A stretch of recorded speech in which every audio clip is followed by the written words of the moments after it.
दिन में गोली, रात में गोली, सुबह में गोली, शाम में गोली। राजधानी पटना समेत बिहार के अलग अलग जिलों में बेखौफ अपराधी इन दिनों गोली की ही बोली बोल रहे हैं। पटना में अपराधियों ने एक के बाद एक 3 लोगों को गोली मारकर पुलिस को बड़ी चुनौती दी है। अपराधियों का दुस्साहस इतने चरम पर है कि उन्हें ना तो कानून का डर है और ना ही पुलिस का खौफ। तभी तो बेखौफ अपराधी ना तो नेता को बख्श रहे हैं और ना ही कानून के रखवालों को। पटना में मसौढ़ी स्थित नदौल स्टेशन के पास पेट्रोलिंग के दौरान बेलगाम अपराधियों ने जीआरपी के जवान दिलीप पासवान को गोली मार दी। बताया जा रहा है कि ये अपराधी किसी बड़ी वारदात को अंजाम देने के लिए इकट्ठा हुए थे। दिलीप पासवान के बाएं हाथ के कलाई में ऊपर लगते हुए छीलते हुए निकल गया है और बाकी अन्य अभियुक्त अंधेरे का लाभ उठाते हुए वो भागने में सफल हुए। इसी बीच त्वरित कार्रवाई करते हुए रेल पुलिस पटना द्वारा डीएसपी गया के नेतृत्व में, मुरारी प्रसाद के नेतृत्व में एक टीम का गठन किया गया। अभी पुलिस वालों को गोली मारने का मामला ठंडा नहीं पड़ा था कि बदमाशों का खौफ राजधानी के शहरी इलाके में पहुंच गया। दीघा थाना क्षेत्र के कुर्जी मोड़ पर 4 की संख्या में पहुंचे अपराधियों ने बीजेपी नेता और पार्षद पति नीलेश मुखिया पर गोलियों की बारिश कर दी। दहशत की ये तस्वीर सीसीटीवी कैमरे में कैद हुई है। तस्वीरों में आप देख सकते हैं कि दिन दहाड़े अंधाधुंध फायरिंग कर अपराधी किस तरह मौके से चलते बने। कब तक लोगों की जान जाती रहेगी? पूरे बिहार में पिछले जुलाई में 19 मर्डर हुआ है केवल पटना में। आप कहिएगा डेट वाइज मैं बता दूंगा, मेरे पास है आंकड़ा। इन दोनों बड़ी वारदात के बाद अपराधी यही नहीं रुके। बदमाशों का आतंक राजधानी के सबसे वीआईपी इलाके तक आ पहुंचा। पुलिस वाले और बीजेपी नेता को गोली दागने के बाद बदमाशों ने कोतवाली थाना इलाके के हड़ताली मोड़ स्थित पहलवान मार्केट के पास एक और युवक को गोली मार दी, जो अस्पताल में जिंदगी और मौत के बीच जंग लड़ रहा है। जब हम आवाज सुने तो हम भी दौड़े तब तक उसको पापा पकड़े हुए थे हाथ में। गोली चला रहा था तो पापा पकड़े उसको। उसके बाद क्या किया कि गोली निकाल के फिर फायर के डायरेक्ट आनंद भैया के ऊपर, जिनको भी गोली लगा है, 2 गोली उनको लगा। एक पीछे लगा इस पे और एक इस हाथ पे बांह पे लगा हुआ है। आए दिन अपराधी राजधानी में एक के बाद एक बड़ी घटनाओं को अंजाम दे रहे हैं। पटना पुलिस को खुली चुनौती दे रहे हैं, गोलियों की बोली बोल रहे हैं।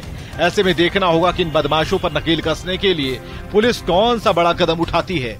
Bureau report, news 18। तो पटना से सटे बेटा के पटलौटिया कटेसर गांव में इन दिनों लोग दहशत के साए में जी रहे हैं। गांव वाले डर के मारे घर से बाहर निकलने में कतराते हैं। इसकी वजह है 29 जुलाई को बालू माफियाओं की अंधाधुंध फायरिंग और इस घटना में गांव के एक व्यक्ति की मौत। इस घटना के बाद गांव में पुलिस की तैनाती की गई थी, लेकिन 2 दिन बाद ही सुरक्षा व्यवस्था की क्या हकीकत है, इसका जायजा लिया संवाददाता संजय कुमार ने।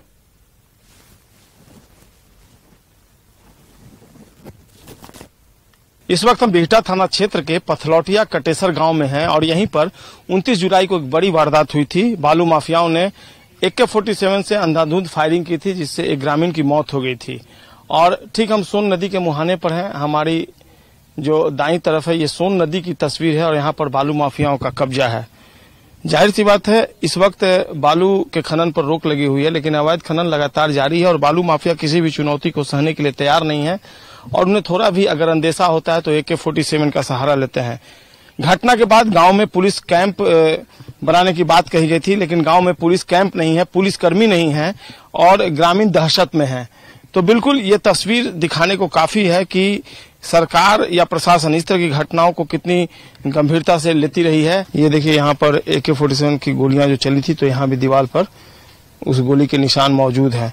जाहिर सी बात है घटना के बाद पुलिस ने गांव में कैंप किया और लोगों को उनकी सुरक्षा का भरोसा दिलाया, लेकिन ग्रामीण जो है वो आज भी राम भरोसे रहने को विवश दिखते हैं और कई सवाल इसलिए खड़े हो रहे हैं कि घटनाएं बार बार हो रही हैं, लेकिन पुलिस हो या प्रशासन केवल सुरक्षा का भरोसा दिलाती है, दुहाई देती है। गांव में गोलियां के गिरता है, जब भी फायरिंग होता है तो गांव में आके गिरता है।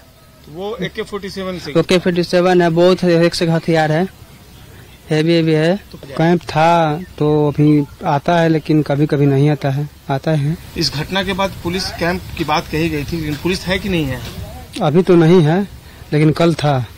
कल कितनी देर थी पुलिस यहाँ? 4-5 घंटा था। तो सुरक्षा नहीं के बराबर है और निश्चित तौर पर इससे ग्रामीणों में दहशत का आलम लगातार बना रहता है।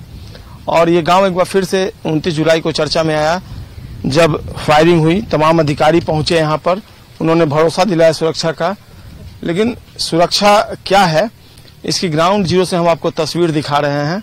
राम भरोसे सुरक्षा व्यवस्था दिखती है, कहीं कोई कुछ देखने वाला नहीं है और ग्रामीण अपने दम पर यहां रहने को मजबूर दिखते हैं।